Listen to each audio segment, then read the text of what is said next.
ನಮಸ್ಕಾರ ಸ್ನೇಹಿತರೆ. ನಮಸ್ಕಾರ ಸ್ನೇಹಿತರೆ.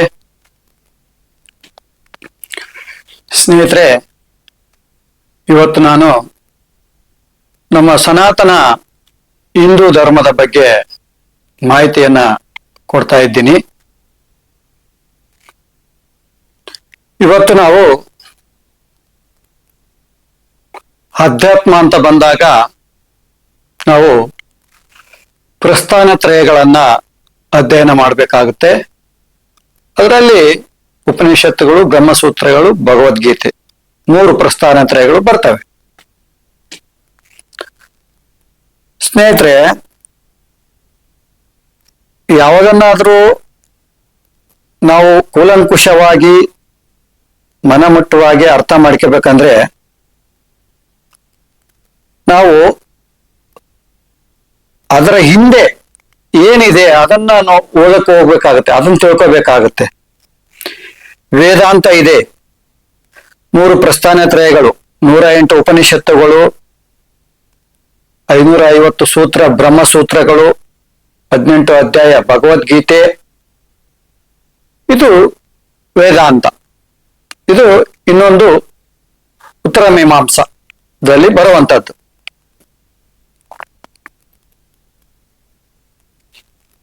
ಈಗ ಏನಾಗ್ತಾ ಇದೆ ಅಂದ್ರೆ, ನೇರವಾಗಿ ವೇದಾಂತಕ್ಕೆ ಹೋಗ್ಬಿಡ್ತಾರೆ, ವೇದಾಂತ ಕ್ಲಾಸಿಗೆ ಹೋಗ್ಬಿಡ್ತಾರೆ, ಅಥವಾ ಅಧ್ಯಯನಕ್ಕೆ ಹೋಗಿಬಿಡ್ತಾರೆ, ಅಥವಾ ಯಾರ ಹತ್ರ ಆದ್ರೂ ಮಾರ್ಗದರ್ಶನಕ್ಕೆ ವೇದಾಂತಕ್ಕೆ ಹೋಗಿಬಿಡ್ತಾರೆ. ಅಲ್ಲಿ ಹೋದಾಗ ಯಾವುದು ಕೆಳಗಡೆಯಿಂದ ಯಾವುದನ್ನು ಅಧ್ಯಯನ ಮಾಡದೆ, ಯಾವುದು ತಿಳ್ಕೊಳ್ದೆ, ಮೂಲಭೂತವಾಗಿ ಏನ್ ತಿಳ್ಕೊಬೇಕು ಅದನ್ನ ತಿಳ್ಕೊಳ್ದೆ ವೇದಾಂತಕ್ಕೆ ಹೋಗ್ಬಿಟ್ರೆ ಏನ್ ತಿಳ್ಕೊಂತಾರೆ? ಎಲ್ಲ ಕನ್ಫ್ಯೂಷನ್ ಆಗಿಬಿಡ್ತಾರೆ. ತಲೆಗೆ ಹೋಗೋದಿಲ್ಲ. ಬೆಳಗಿಂದ ಹೋಗ್ತಾರೆ, ಕ್ಲಾಸಿಗೆ ಹೋಗ್ತಾರೆ, ಬರ್ತಾರೆ, ಬಸ್ ಹೋಗ್ತಾರೆ, ತಿಂಗಳ ಹೋಗ್ತಾರೆ, ವರ್ಷ ಹೋಗ್ತಾರೆ, 5 ವರ್ಷ ಹೋಗ್ತಾರೆ, 10 ವರ್ಷ ಹೋಗ್ತಾರೆ. ಅವಾಗೇನು ಅರ್ಥನೇ ಆಗಿರೋದಿಲ್ಲ. ಯಾಕೆ ಅಂದ್ರೆ ಜ್ಞಾನವನ್ನು, ಭಾರತೀಯ ತತ್ವಶಾಸ್ತ್ರ ಈ ವೇದಾಂತವನ್ನ ತಿಳ್ಕೋಬೇಕಾದ್ರೆ ಹಿಂದೆ ಗುರುಕುಲಗಳಿತ್ತು. ಆ ಗುರುಕುಲಗಳಲ್ಲಿ ಯಾವುದನ್ನ ಮೊದಲು ಕಲಿಸ್ಬೇಕು, ಯಾವುದನ್ನ ಆಮೇಲೆ ಕಲಿಸ್ಬೇಕು ಎಂಬುದು ಅಲ್ಲಿ ಗೊತ್ತಿತ್ತು. ನಮ್ಮ ದೇಶದಲ್ಲಿ ಗುರುಕುಲಗಳು ನಷ್ಟ ಆದವು. ನಮ್ಮ ದೇಶದಲ್ಲಿ ಗುರುಕುಲಗಳು ನಷ್ಟ ಆದವು. ಅದರ ಪರಿಣಾಮ, ಗುರುಕುಲಗಳು ನಷ್ಟ ಆದ ಪರಿಣಾಮ ನಾವು ಜ್ಞಾನ ಶೂನ್ಯರಾದ್ವಿ. ನೋಡಿ, ಈ ದೇಶದ ಮೇಲೆ ಇಸ್ಲಾಮಿಕ್ ದಾಳಿ ಆದ ನಂತರ ನಾಶವಾಗಿರುವಂತಹ ಗುರುಕುಲಗಳು ಯಾವಂದ್ರೆ ತಕ್ಷಶಿಲಾ, ಕಾಶಿ, ನಳಂದ, ಮಿಥಿಲ, ವಿಕ್ರಮಶೀಲ, ವಲ್ಲಭಿ, ತೇಲಾರ, ಶಾರದಾ ಪೀಠ, ಜಮ್ಮು ಕಾಶ್ಮೀರ ಶಾರದಾ ಪೀಠ, ಓದನ್ಪುರಿ, ಸೋಮಪುರ, ವಿಕ್ರಮಪುರ, ಜಗದಾಳ, ಕಂತಾಲೂರ, ನಾದಿಯಾ, ನಾಗಾರ್ಜುನ, ಸ್ವರ್ಣ ತ್ರಿಕೋನ, ಹೀಗೆ 16 ಗುರುಕುಲಗಳು ಅಂದ್ರೆ ಮಹಾವಿದ್ಯಾಲಯಗಳು ಇವೆಲ್ಲ ನಾಶ ಆದವು. 12ನೇ ಶತಮಾನದಿಂದ 18ನೇ ಶತಮಾನದವರೆಗೆ ನಮ್ಮ ಗುರುಕುಲದ ವ್ಯವಸ್ಥೆಯನ್ನ ನಾಶ ಮಾಡಿದ್ರು. ಬ್ರಿಟಿಷರು ನಾಶ ಮಾಡಿದ್ರು. ಬುದ್ಧಿವಂತಿಕೆ ಉಪಯೋಗಿಸಿ ಬ್ರಿಟಿಷರು ನಾಶ ಮಾಡಿದ್ರು. ಬಲವನ್ನು ಉಪಯೋಗಿಸಿ ಇಸ್ಲಾಂ ದರೋಡೆಕೋರರು, ಡಕಾಯಿತರು ನಾಶ ಮಾಡಿದ್ರು. ಅಲ್ಲಿ ಗುರುಕುಲಗಳಲ್ಲಿ ಬೋಧಿಸುವಂತಹ ಆಚಾರ್ಯರನ್ನ ಸಂಹಾರ ಮಾಡಿದರು, ಗ್ರಂಥಗಳನ್ನ ಸುಟ್ಟಾಕಿದ್ರು. ಏನಾಯ್ತು? ಅಲ್ಲಿಗೆ ಜ್ಞಾನ ನಿಂತು ಬಿಡ್ತು. ಹೀಗೆ ಮುಸ್ಲಿಮರು ಆಳ್ವಿಕೆ ಮಾಡಿದ್ರು, ನಂತರ ಬ್ರಿಟಿಷರು ಆಳ್ವಿಕೆ ಮಾಡಿದ್ರು. ಸತತವಾಗಿ 100-200 ವರ್ಷಗಳ ಕಾಲ ದಾಳಿಕೋರರಿಂದ ಭಾರತ ದಾಳಿಗೆ ತುತ್ತಾಯಿತು. ಅಲ್ಲಿ ನಾವು ನಮ್ಮ ದೇಶದ ಸಂಸ್ಕೃತಿ, ಪರಂಪರೆ, ಇತಿಹಾಸ, ಶಿಕ್ಷಣ, ಜ್ಞಾನವನ್ನ ಉಳಿಸೋಣೋದಕ್ಕೆ ಅಸಮರ್ಥರಾದ್ವಿ. ಯಾಕಂದ್ರೆ ದಾಸ್ಯಕ್ಕೆ ಒಳಗಾದ್ವಿ ನಾವು. ಯಾರು ಈ ದೇಶದ ಮೇಲೆ ಆಕ್ರಮಣ ಮಾಡಿದ್ರೋ ಅವರ ಸಂಸ್ಕೃತಿಯನ್ನೇ ನಾವು ಅಳವಡಿಸ್ಕೋಬೇಕಾಯ್ತು. ಯಾಕಂದ್ರೆ ಇಲ್ಲ ಅಂದ್ರೆ ಸಾವು ಬೇಕಾಯ್ತು. ಇಲ್ಲ ಸಾಯಬೇಕು, ಇಲ್ಲ ಅವರ ಸಂಸ್ಕೃತಿಯನ್ನ ನಾವು ಫಾಲೋ ಮಾಡಬೇಕು. ಈ ಪರಿಸ್ಥಿತಿಯನ್ನ ನಾವು ಕಳೆದ ಶತಮಾನಗಳಲ್ಲಿ ಅನುಭವಿಸಿದ್ದೀವಿ. ಆ ಕಾರಣದಿಂದ ನಮಗೆ ನಮ್ಮ ಗುರುಕುಲದ ಶಿಕ್ಷಣ, ನಮ್ಮ ಭಾರತೀಯ ವೇದಾಂತ ಶಿಕ್ಷಣವನ್ನ ಯಾವ ಹಾದಿಯಲ್ಲಿ ನಾವು ಕಲಿಬೇಕು, ಯಾವುದನ್ನ ಮೊದಲು ಕಲಿಬೇಕು, ಆಮೇಲೆ ಕಲಿಬೇಕು, ಇದೆಲ್ಲವನ್ನ ನಾವು ಮರೆತೋಗಿದ್ದೇವೆ. ಇದನ್ನ ಸರಿಯಾಗಿ ಮಾರ್ಗದರ್ಶನ ಕೊಡುವಂತಹ ಸಂಸ್ಥೆಗಳಾಗಲಿ, ಮಠಗಳಾಗಲಿ, ಆಶ್ರಮಗಳಾಗಲಿ ಇಲ್ಲ. ಕೇವಲ ವೇದಾಂತಕ್ಕೆ ಹೋಗಿಬಿಡ್ತಾರೆ, ವೈರಾಗ್ಯ ಕರ್ಕೊಂಡು ಹೋಗ್ಬಿಡ್ತಾರೆ. ಕೆಲವರು ವೇದಾಂತ ಅರ್ಥ ಆಗತ್ತೆ, ಕೆಲವರು ವೈರಾಗ್ಯಕ್ಕೆ ಹೋಗ್ತಾರೆ, ಕೆಲವ್ರಿಗೆ ಏನೋ ಅರ್ಥ ಆಗೋದಿಲ್ಲ. ಈ ಪರಿಸ್ಥಿತಿ ಬಂದ್ಬಿಡುತ್ತೆ. ಯಾರು ನಿಜವಾಗಿ ಆಧ್ಯಾತ್ಮಿಕ ಸಾಧನೆ ಮಾಡಿ ಆ ಸಮಾಧಿಯನ್ನು ಅನುಭವಿಸಿ ಆ ಪೂರ್ಣ ಜ್ಞಾನವನ್ನ ಪಡ್ಕೊಂಡಿರ್ತಾನೋ ಅವನಿಗೆ ಇತರರನ್ನು ಕೂಡ ಮೇಲಕ್ಕೆ ಕರೆದುಕೊಂಡು ಹೋಗಿ ಆ ಜ್ಞಾನದ ಹಂತವನ್ನ ಅವನಿಗೆ ತೋರಿಸಿಕೊಡ್ತಾನೆ, ಅವನಿಗೆ ಅನುಭವ ಮಾಡಿಸಿಕೊಡ್ತಾನೆ. ಅಂತವನು ನಿಜವಾದ ಗುರು ಆಗ್ತಾನೆ. ಅಂತವರು ಸಿಗುವುದು ಇವತ್ತು ತುಂಬಾ ದುರ್ಲಭ ಆಗಿದೆ. ಇವತ್ತೇನಾಗ್ತಾ ಇದೆ, 2 ದಿವಸ 1 ದಿವಸ ಅಂತಂದು ಶಿಬಿರಗಳನ್ನು ಮಾಡ್ತಾರೆ. ಆಲ್ಮೋಸ್ಟ್ ಈ ಭಾರತದಾದ್ಯಂತ ಕೆಲವು ಗುರುಗಳು ಮಾಡ್ತಿರುವಂತದ್ದು. ಪ್ರತಿಯೊಬ್ಬರ ಹತ್ರ 3,000, 4,000, 5,000 ತಗೊಂತಾರೆ ಫೀಸ್. 200-300 ಜನ ಕುಂದಿಸ್ಕೊಂಡು 1 ದಿವಸ ಶಿಬಿರ ಮಾಡ್ತಾರೆ, ಸ್ಪೀಚ್ ಕೊಡ್ತಾರೆ. ಆಮೇಲೆ ಕೆಲವು ಆಸನಗಳನ್ನ ಮಾಡಿಸ್ಬಿಡ್ತಾರೆ. ಟಸ್ ಪುಸ್ ಅಂತಂದು ಕೈ ತಿರುಗಿಸಿದೆ, ಕಾಲು ತಿರುಗಿಸಿದೆ, ಕೆಲವು ಪ್ರಾಣಾಯಾಮಗಳು ಬುಸ್ ಪುಸ್ ಪುಸ್ ಪುಸ್ ಅಂತ ಪ್ರಾಣಾಯಾಮ ಮಾಡಿಸ್ಬಿಡ್ತಾರೆ. 1 ದಿವಸ ಅಥವಾ 2 ದಿವಸ ಅಥವಾ 3 ದಿವಸ ಹೆಚ್ಚಂದ್ರೆ ಶಿಬಿರಗಳನ್ನ ಮಾಡಿಸ್ತಾರೆ. ಆಯ್ತು, ಶಿಬಿರ ಮುಗಿದ್ಮೇಲೆ ಮನೆಗೆ ಹೋಗ್ತಾರೆ. ಏನೋ ನಾವೇನೋ ಆನಂದ ಅನುಭವಿಸ್ಬಿಟ್ಟಿವಿ, ಏನೋ ಕಲ್ತು ಬಿಟ್ಟಿವಿ, ನಾವೇನೋ ಬ್ರಹ್ಮಜ್ಞಾನ ಪಡ್ಕೊಂಡ್ಬಿಟ್ಟಿವಿ ಎಂಬ ಫೀಲಿಂಗ್ ಆಗಿರ್ತಾರೆ ಯಾರ್ಯಾರು ಶಿಬಿರ ಭಾಗವಹಿಸಿರ್ತಾರೆ. ಆಮೇಲೆ 2 ದಿವಸ 3 ದಿವಸ 4 ದಿವಸ 1 ವಾರ ಆದ್ಮೇಲೆ ಮತ್ತೆ ಅದೇ ಸ್ಥಿತಿ.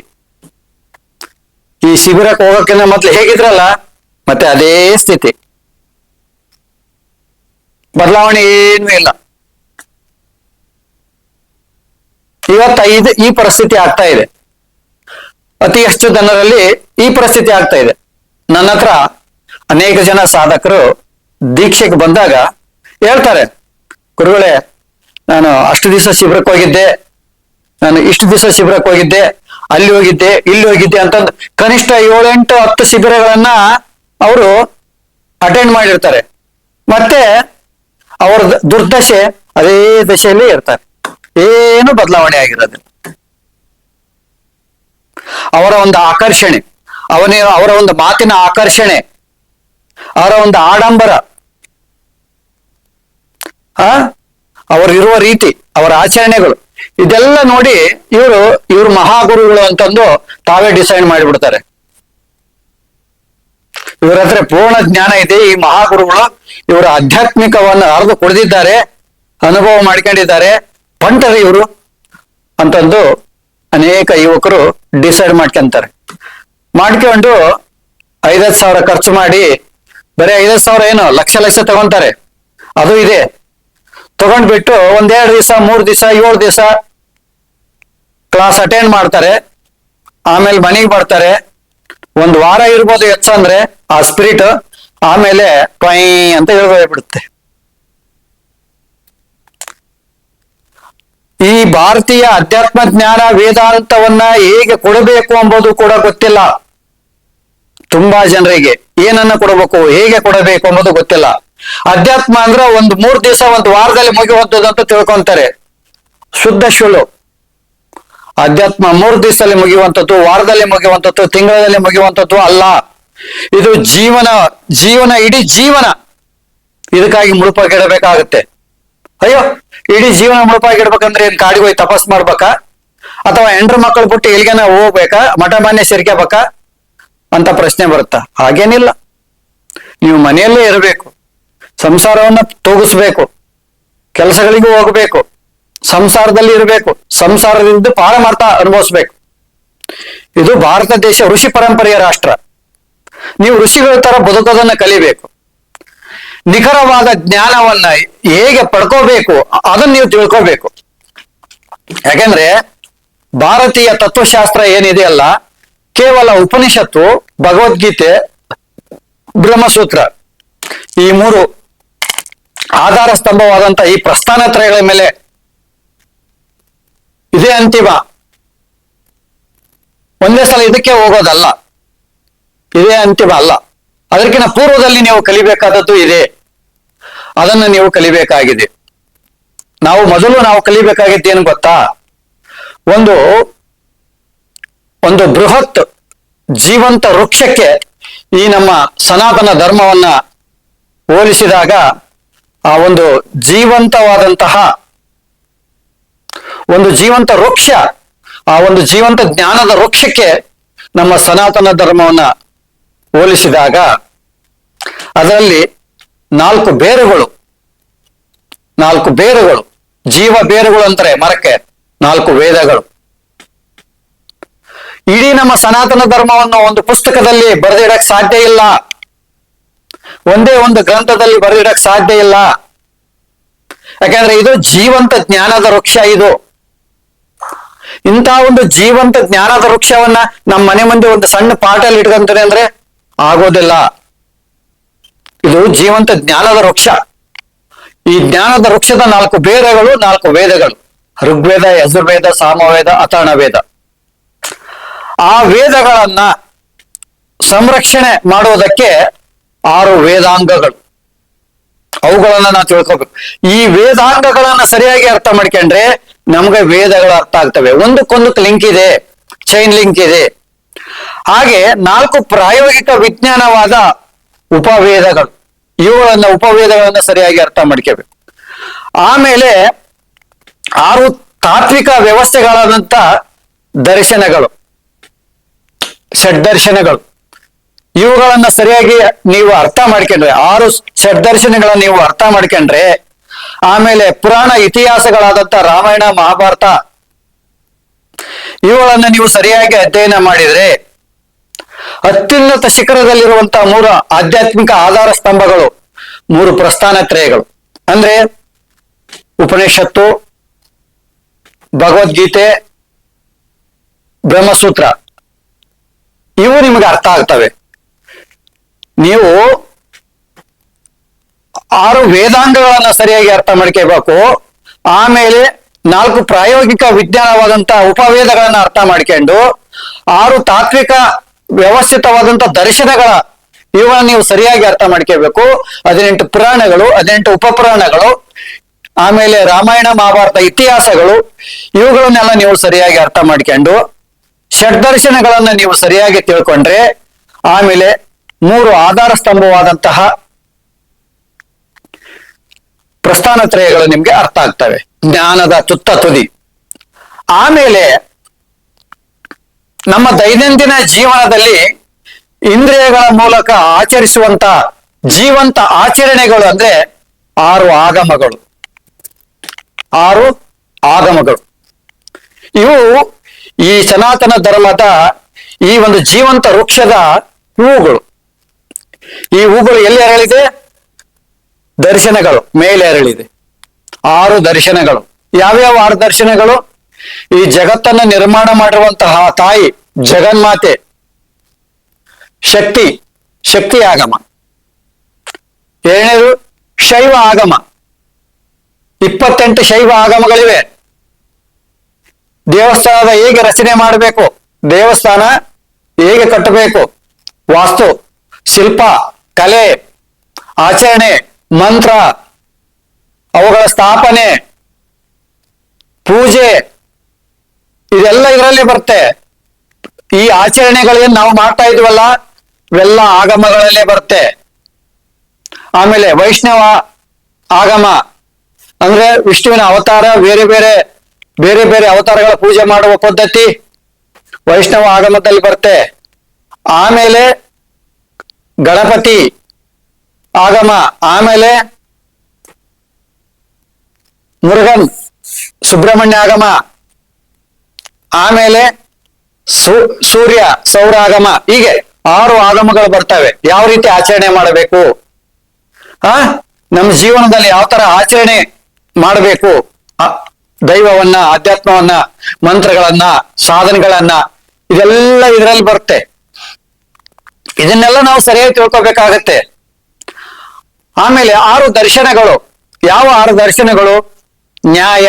ನ್ಯಾಯ ಅಂದ್ರೆ ತರ್ಕದ ಮೂಲಕ ನ್ಯಾಯವನ್ನ, ಸತ್ಯವನ್ನ ಪ್ರತಿಪಾದನೆ ಮಾಡುವಂಥದ್ದು. ಲಾಜಿಕ್, ತರ್ಕ, ಇದು ನ್ಯಾಯ ದರ್ಶನ. ಆಮೇಲೆ ವೈಶೇಷಿಕ. ವೈಶೇಷಿಕ ಅಂದ್ರೆ ಕಾಣದ ಮಹರ್ಷಿಗಳು ಈ ಬ್ರಹ್ಮಾಂಡ ಅಣುವಿನಿಂದ ಕೂಡಿದೆ, ಪರಮಾಣುಗಳಿಂದ ಕೂಡಿದೆ. ಈ ಸಿದ್ಧಾಂತವನ್ನ ಋಷಿಗಳು, ಕಣದ ಮಹರ್ಷಿಗಳು ಇಲ್ಲಿ ಪ್ರತಿಪಾದನೆ ಮಾಡಿದ್ದಾರೆ. ಆಮೇಲೆ ಸಾಂಖ್ಯ.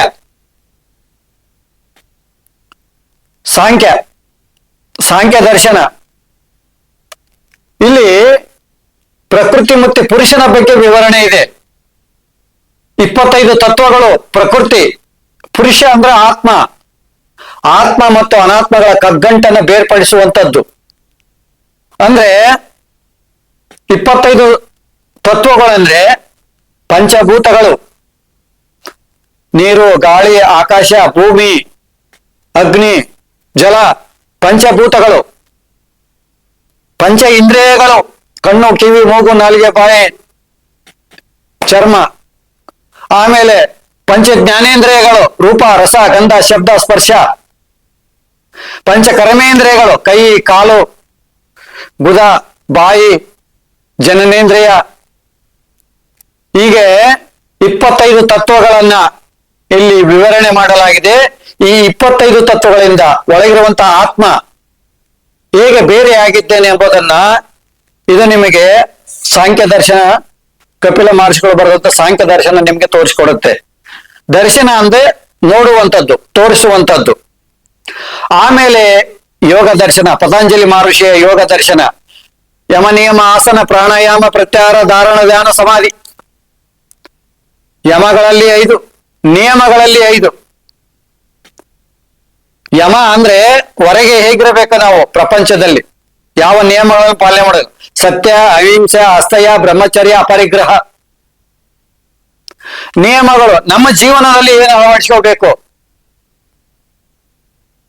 ನಾವು ಜೀವನದಲ್ಲಿ ಹೇಗೆ ಅಳವಡಿಸ್ಕೋಬೇಕು. ಶ್ರವಣ ಮಾಡುವಂಥದ್ದು ಪ್ರತಿನಿತ್ಯ. ಶುಚಿತ್ವವನ್ನ, ಶುಚಿ, ಒಳಗೆ ಹೊರಗೆ ಶುಚಿ. ಸಂತೋಷ, ಯಾವಾಗಲೂ ಸಂತೋಷವಾಗಿರೋದು. ತೃಪ್ತಿ, ಸಿಕ್ಕಿದ್ರಲ್ಲಿ ಇದ್ದಿದ್ರಲ್ಲಿ ತೃಪ್ತವಾಗಿರೋದು. ಅಪರಿಗ್ರಹ, ಯಾರಿಂದ ಏನನ್ನು ದಾನವಾಗಿ ಪಡೆದಿರೋದು ಅಪರಿಗ್ರಹ. ಸ್ವಾಧ್ಯಾಯ, ಸದಾ ಆತ್ಮನ ಕುರಿತು ಚಿಂತನೆಯಲ್ಲಿ ಇರುವಂತದ್ದು. ಆತ್ಮನ ಕುರಿತು ಶಾಸ್ತ್ರ ಗ್ರಂಥಗಳನ್ನು ಅಧ್ಯಯನ ಮಾಡುವಂಥದ್ದು. ಹೀಗೆ ಯಮ, ನಿಯಮ ಇವೆಲ್ಲ ಏನು? ಕ್ರಮಶಿಕ್ಷಣ. ಪತಂಜಲಿ ಮಹರ್ಷಿ ಆತನ ನಿನ್ನ ಜೀವನದಲ್ಲಿ ಕ್ರಮಶಿಕ್ಷಣ ಬರಬೇಕು. ತದನಂತರ ಚಿತ್ತರಿತ್ತ ನಿರೋಧ, ಚಿತ್ತ ವೃತ್ತಿ ನಿರೋಧ. ಆಮೇಲೆ ಆಸನ, ಸರಿಯಾದ ರೀತಿ ಕುಂತ್ಕೊಳ್ಳೋ ಕಲಿಬೇಕು. ಆಸನ ಅಂದ ತಕ್ಷಣ ಕೈ ತಿರುಗಿಸೆ, ಕಾಲ್ ತಿರುಗಿಸೆ ಆಸನಗಳು ಅಂತಾರೆ. ಆ ಆಸನಗಳಲ್ಲ. ಪತಂಜಲಿ ಮಹರ್ಷಿಗಳು ಹೇಳಿರುವಂತ ಆಸನ ಅಂದ್ರೆ ಅದಲ್ಲ. ಸಿದ್ಧಾಸನ, ಪದ್ಮಾಸನ, ಯಾವುದಾದ್ರೂ ಒಂದು ಆಸನದಲ್ಲಿ ಗಂಟೆಗಟ್ಟಲೆ ಕುಳಿತುಕೊಳ್ಳುವ ಅಭ್ಯಾಸ ಮಾಡುವಂಥದ್ದು. 3 ಗಂಟೆ, 4 ಗಂಟೆ, 5 ಗಂಟೆ ಕುಳಿತುಕೊಳ್ಳುವ ಅಭ್ಯಾಸ ಮಾಡುವಂಥದ್ದು. ಅದಕ್ಕೆ ಆಸನ ಅಂತ ಹೇಳಿದ್ದು. ನಮ್ಮ ಬಾಬಾ ರಾಮದೇವ್ ಕಲಿಸುವಂತ ಆಸನಗಳಲ್ಲ. ಬಾಬಾ ರಾಮದೇವ್ ಕಲಿಸುವಂತ ಆಸನಗಳು ಹಠಯೋಗದ ಪ್ರದೀಪಿಕೆಯಲ್ಲಿ, ಹಠಯೋಗದಲ್ಲಿ ಬರುವಂತ ಮಜಲುಗಳವು. ಇದನ್ನ ಸರಿಯಾಗಿ ತಿಳ್ಕೋಬೇಕು, ತಪ್ಪು ತಿಳ್ಕೋಬೇಡಿ. ಸರಿಯಾದ ಮಾರ್ಗದರ್ಶನ ಸರಿಯಾಗಿ ತಿಳ್ಕೊಳಕ್ ಪ್ರಯತ್ನ ಮಾಡಿ. ಆಮೇಲೆ ಯೋಗ ದರ್ಶನ ಆದ್ಮೇಲೆ, ಯೋಗ ದರ್ಶನದಲ್ಲಿ ಆಸನ ಸಿದ್ಧಿ ಆದ್ಮೇಲೆ ಪ್ರಾಣಾಯಾಮ. ಗುರುವಿನ ಮೂಲಕ ಪ್ರಾಣಾಯಾಮ ಸಿದ್ಧಿ ಪಡ್ಕೊಂಡು ಆಮೇಲೆ ಪ್ರತ್ಯಾಹಾರ ಅಂದ್ರೆ ಹೊರಮುಖ ಆಗಿರುವಂತ ಇಂದ್ರಿಯಗಳನ್ನ ಅಂತರ್ಮುಖ ಮಾಡಿಕೊಳ್ಳುವಂತದ್ದು, ಎಲ್ಲಾ ಇಂದ್ರಿಯಗಳನ್ನ ಅಂತರ್ಮುಖ ಮಾಡಿಕೊಳ್ಳುವಂತದ್ದು, ಪ್ರತ್ಯಾಹಾರ, ಧಾರಣ, ಧ್ಯಾನ, ಸಮಾಧಿ ಇವು ಮೂರು ಒಂದೇ. ಒಂದು ನಿಶ್ಚಿತ ವಸ್ತುವ ಮೇಲೆ ಏಕಾಗ್ರ ಮಾಡುವಂತದ್ದು ಧ್ಯಾನ, ಧ್ಯಾನ, ಸಮಾಧಿ. ಇದು ಪತಂಜಲಿ ಯೋಗ, ಯೋಗ ದರ್ಶನ. ಇದು ದರ್ಶನಗಳಲ್ಲಿ ಷಡ್ ದರ್ಶನಗಳಲ್ಲಿ ಇದು 4ನೆಯ ದರ್ಶನ. ಇವೆಲ್ಲವನ್ನ ಸರಿಯಾಗಿ ತಿಳ್ಕೊಂಡು ಇದನ್ನೆಲ್ಲ ಪಾಲಿಸಿದ್ರೆ, ನಿಮ್ಮ ಜೀವನದಲ್ಲಿ ಅಳವಡಿಸಿಕೊಂಡ್ರೆ ಮಾತ್ರ ನೀವು ನಿಜವಾಗಿ ಆಧ್ಯಾತ್ಮಿಕ ಸಾಧಕರಾಗೋದಕ್ಕೆ ಸಾಧ್ಯ ಇದೆ. ಆಮೇಲೆ ಪೂರ್ವ ಮೀಮಾಂಸಾ ಅಂತ ಬರುತ್ತೆ. ಏನ್ ಪೂರ್ವ ಮೀಮಾಂಸಾ ಅಂದ್ರೆ ಇದು ಅರಣ್ಯ ಕಂಡ ಅಂದ್ರೆ ಆಚರಣೆ. ನಿಮ್ಮ ಜೀವನದಲ್ಲಿ ಹೋಮ, ಯಾಗ, ಯಜ್ಞಗಳು, ಆಚರಣೆಗಳನ್ನ ಕರ್ಮ ಸಿದ್ಧಾಂತವನ್ನ ಹೇಳುತ್ತೆ. ಇದನ್ನ ನೀವು ಮಾಡ್ಲೇಬೇಕಾಗತ್ತೆ. ನಿಮ್ಮ ಚಿತ್ತ ಶುದ್ಧಿ ಆಗಬೇಕಾದ್ರೆ ನೀವು ಕೆಲವು ಕರ್ಮಗಳನ್ನು ಮಾಡ್ಲೇಬೇಕಾಗತ್ತೆ. ತದನಂತರ ಬರುವಂತದ್ದು ಉತ್ತರ ಮೀಮಾಂಸಾ ಅಂದ್ರೆ ವೇದಾಂತ ದರ್ಶನ. ಅಂದ್ರೆ 3 ಪ್ರಸ್ಥಾನತ್ರಯಗಳು, ಉಪನಿಷತ್ತು, ಬ್ರಹ್ಮಸೂತ್ರ, ಭಗವದ್ಗೀತೆ. ಇಲ್ಲಿ ಇದು ಸ್ಮೃತಿ ಪ್ರಸ್ಥಾನ ಅಂತ ಕರೆಯಲ್ಪಟ್ಟಿದೆ. ಭಗವದ್ಗೀತೆ ಶ್ರುತಿ ಪ್ರಸ್ಥಾನ ಉಪನಿಷತ್ತು, ನ್ಯಾಯ ಪ್ರಸ್ಥಾನ ಬ್ರಹ್ಮಸೂತ್ರ, ಸ್ಮೃತಿ ಪ್ರಸ್ಥಾನ ಭಗವದ್ಗೀತೆ. 18 ಅಧ್ಯಾಯಗಳು. ಆವಾಗ ನಿಮ್ಗೆ ಉಪನಿಷತ್ತು, ಬ್ರಹ್ಮಸೂತ್ರ, ಭಗವದ್ಗೀತೆ ಈ ವೇದಾಂತ ಅರ್ಥ ಆಗೋದು. ಇದನ್ನ ನೀವು ಸರಿಯಾಗಿ ಪಾಲನೆ ಮಾಡಿದ್ರೆ ಮಾತ್ರ ನೀವು ಇದನ್ನ ಸರಿಯಾಗಿ ತಿಳ್ಕೊಳಕ್ ಸಾಧ್ಯ ಇದೆ. ಆಧ್ಯಾತ್ಮವನ್ನ ನೀವು ತಿಳ್ಕೊಳಕ್ ಸಾಧ್ಯ ಇದೆ. ಕೇವಲ ಪ್ರವಚನಗಳನ್ನ ಕೇಳಿ ಏನೋ ಒಂದು ವಾರ, ಒಂದು 10 ದಿವಸ ಯಾವುದೋ ತರಬೇತಿಯಲ್ಲಿ ಪಾಲ್ಗೊಂಡು ಬಂದ್ಬಿಟ್ರೆ ಅಧ್ಯಾತ್ಮ ಮುಗಿಯೋದಿಲ್ಲ. 1 ದಿವಸಕ್ಕೆ, 2 ದಿವಸಕ್ಕೆ, 3 ದಿವಸಕ್ಕೆ ಮುಗಿಯುವಂಥದ್ದಲ್ಲ ವೇದಾಂತ. ಇದನ್ನ ನೀವು ತಿಳ್ಕೊಳ್ಳಿ. ಇದನ್ನ ನೀವು ಸರಿಯಾಗಿ ತಿಳ್ಕೊಳ್ಬೇಕು. ಆಧ್ಯಾತ್ಮವನ್ನ ಅದೇ ಕ್ರಮಾನುಗತವಾಗಿ ತಿಳ್ಕೊಬೇಕಾಗತ್ತೆ. ಕ್ರಮಾನುಗತವಾಗಿ ಅಧ್ಯಯನ ಮಾಡಬೇಕು ಅಧ್ಯಾತ್ಮವನ್ನ. ಇಲ್ಲಿ ನಾವು ಹಿಂದೆ ನಮ್ಮ ಪ್ರಾಚೀನ ಗುರುಕುಲಗಳಲ್ಲಿ ಏನು ಜ್ಞಾನ ಕೊಡ್ತಾ ಇದ್ರು ಅಂದ್ರೆ 4 ವೇದಗಳು, 4 ಉಪವೇದಗಳು, 6 ವೇದಾಂಗಗಳು, 4 ಸನಾತನ ಧರ್ಮದ ಉಪಾಂಗಗಳು, ಮತ್ತೆ ಆಮೇಲೆ 18 ಪುರಾಣಗಳು, 18 ಉಪಪುರಾಣಗಳು, 2 ಇತಿಹಾಸ, ರಾಮಾಯಣ ಮಹಾಭಾರತಗಳು, ಪುರಾಣ ಇತಿಹಾಸಗಳು, ಆಮೇಲೆ 6 ಆಸ್ತಿಕ ದರ್ಶನಗಳು, 3 ಆಧಾರ ಸ್ತಂಭ ಪ್ರಸ್ಥಾನತ್ರಯಗಳು, 6 ಪ್ರಕಾರದ ಆಗಮಗಳು, ಆಮೇಲೆ 3 ನಾಸ್ತಿಕ ದರ್ಶನಗಳು ಅಂತ ಕರೆದುಕೊಂಡಿದ್ದಾವೆ. ಅವು ಯಾವ ಅಂದ್ರೆ ಚಾರ್ವಾಕ ದರ್ಶನ, ಜೈನ ಮತ್ತು ಬೌದ್ಧ ದರ್ಶನಗಳು. ಇವು ನಾಸ್ತಿಕ ದರ್ಶನಗಳು. ಅಂದ್ರೆ ನಮ್ಮ ವೇದಗಳನ್ನ ಒಪ್ಪದೇ ಇರುವಂತವುಗಳು. ಆಮೇಲೆ ನಮ್ಮ ದೇವರುಗಳನ್ನ ಒಪ್ಪದೇ ಇರುವಂತವು, ಪುನರ್ಜನ್ಮವನ್ನ, ಪೂರ್ವ ಜನ್ಮವನ್ನ ಒಪ್ಪದೇ ಇರುವಂತ, ಹುಟ್ಟು ಸಾವುಗಳನ್ನ ಒಪ್ಪದೇ ಇರುವಂತವುಗಳು ಈ 3 ದರ್ಶನಗಳು. ಇವರು ಮೇಲಿನ ನಮ್ಮ ವೇದಾಂತಕ್ಕೆ ಶೆಡ್ ಹೊಡೆದು ನಿಂತವ್ರು. ಇವರು ನಾಸ್ತಿಕ ದರ್ಶನ ಅಂತ ಕರೀತಾರೆ. ಮೇಲೆ 6 ಹೇಳಿದಂತಹ ದರ್ಶನಗಳು, 6 ದರ್ಶನಗಳು ಆಸ್ತಿಕ ದರ್ಶನಗಳಾದ್ರೆ 3 ದರ್ಶನಗಳು ನಾಸ್ತಿಕ ದರ್ಶನಗಳು. ಅವು ಬೌದ್ಧ, ಜೈನ ಮತ್ತು ಚಾರ್ವಾಕ. ಇವರು ಮೆಟೀರಿಯಲಿಸ್ಟಿಕ್ ಆಗಿರುವಂತವ್ರು. ಮೆಟೀರಿಯಲಿಸ್ಟಿಕ್ ಅಂದ್ರೆ ಯಾವ್ದು ಕಣ್ಣಿಗೆ ಕಾಣುತ್ತೋ ಅದು ಮಾತ್ರ ಒಪ್ಪೋರು. ಈ ಹುಟ್ಟು ಸಾವು, ಅದರಿಂದ ಆತ್ಮ ಇದೆ, ಪುನರ್ಜನ್ಮ ಇದೆ, ಭಗವಂತ ಇದ್ದಾನೆ, ಅದನ್ನ ಯಾವುದು ಒಪ್ಪೋದೇ ಇಲ್ಲ ಅವರು. ಇರೋವರೆಗೆ ಚೆನ್ನಾಗಿ ತುಪ್ಪ ರೊಟ್ಟಿ ತಿನ್ನಬೇಕು, ಸಾಯ್ಬೇಕು. ಈ ಒಂದು ಸಿದ್ಧಾಂತವನ್ನ ಇಟ್ಟುಕೊಂಡಂತವರು ಈ ಚಾರ್ವಾಕರು. ಆದ್ರೆ ಬೌದ್ಧಂದ ಏನಿದೆಯಲ್ಲ ಅದು ಶೂನ್ಯವನ್ನ ಪ್ರತಿಪಾದಿಸುತ್ತೆ. ಅದು ಪತಾಂಜಲಿ ಯೋಗ ಸೂತ್ರವನ್ನ ಅಳವಡಿಸಿಕೊಂಡಿದೆ. ಹಲವಾರು ನಮ್ಮ ಪತಾಂಜಲಿ ಮಹರ್ಷಿಗಳ ಈ ದರ್ಶನ ಇದೆಯಲ್ಲ, ಯೋಗ ದರ್ಶನ, ಇದನ್ನ ಅಳವಡಿಸಿಕೊಂಡು ಬೆಳೆದಿರುವಂತದ್ದು ಬೌದ್ಧ ದರ್ಶನ. ಜೈನ ದರ್ಶನ ಯಮ ಮತ್ತು ನಿಯಮಗಳನ್ನ ಅಳವಡಿಸಿಕೊಂಡು ಬೆಳೆದಿರುವಂತದ್ದು ಜೈನ ದರ್ಶನ. ಇಲ್ಲಿ ಜೈನ ದರ್ಶನದಲ್ಲಿ ಅಹಿಂಸೆಯನ್ನ ಪ್ರತಿಪಾದನೆ ಮಾಡುತ್ತೆ. ಇದು ಅಹಿಂಸೆಗೆ ತುಂಬಾ ಒತ್ತು ಕೊಡುತ್ತೆ.